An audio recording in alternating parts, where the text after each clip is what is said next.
চালাচ্ছে, ওখানে হিন্দু কমিউনিটির উপর আক্রমণ হয়ে পিটিয়ে মেরে ফেলছে। ইউনূস এই হাজার হাজার কোটিপতিদের যে তারা তার পক্ষে ভূমিকা রাখছে। স্টার্লিং তার গোয়েন্দা উপাত্ত সংগ্রহ করছে।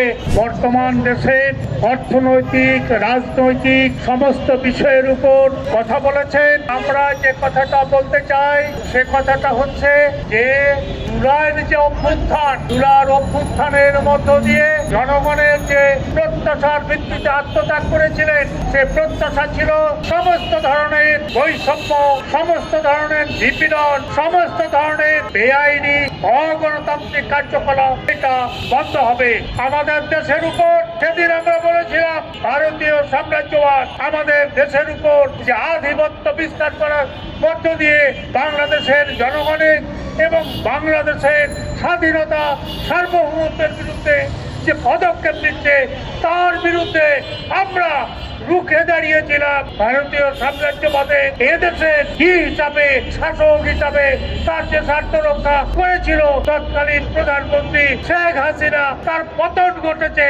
কিন্তু তার পতন ঘটানোর পরে আজকে আমরা দেখছি একের পর এক বিশেষ করে মার্কিন সাম্রাজ্যবাদ বাংলাদেশের উপর, বাংলাদেশের রাজনৈতিক সামরিক ব্যবস্থার উপর সে যে হস্তক্ষেপ করছে, সে যে আধিপত্য বিস্তার করছে, সে আমাদের দেশের জন্য নয়, এই অঞ্চলের জন্য একটা ভয়াবহ বিপদ।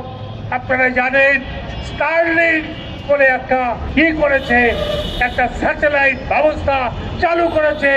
এই স্টার্লিং কালের সেই মধ্য দিয়ে গোটা গাজা উপসাগরে, গাজা স্ট্রিপে যে আক্রমণ হচ্ছে, স্টার্লিং তার গোয়েন্দা উপাত্ত সংগ্রহ করছে।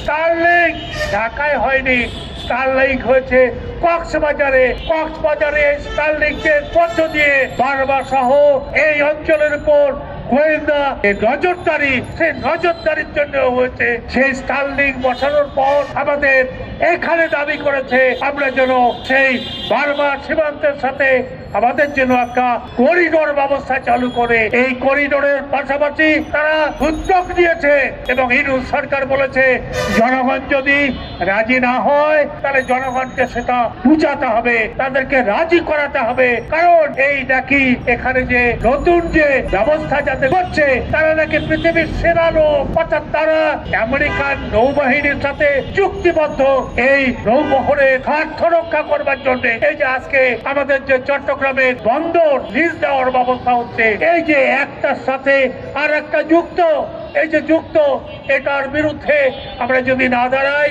তাহলে কি হবে? আপনারা দেখেছেন কোন ঘোষণা ছাড়া, কোন পাসপোর্ট ভিসার অনুমোদন ছাড়া 120 জন মার্কিন সামরিক বাহিনীর কর্তারা এসে এখানে বিভিন্ন ধরনের কাজ করছে। আপনারা দেখেছেন কিনা আমি জানি না। এই নৌবহরের প্রতিনিধিরা আসবার আগে 4 মাস আগে তারা এখানে এসেছে। এই যে আমাদের এখানে হোটেল ওয়েস্টিনে যে আমেরিকান ভদ্রলোক মারা গেছেন, তিনিও আমেরিকান সামরিক বাহিনীর একজন কর্মকর্তা।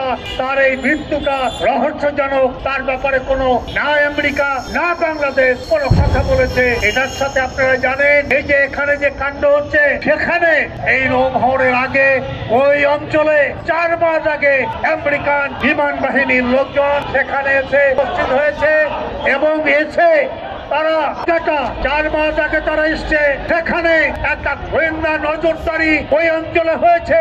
ওই অঞ্চলে সেই গোয়েন্দা নজরদারির পরে এখন আমাদের এখানে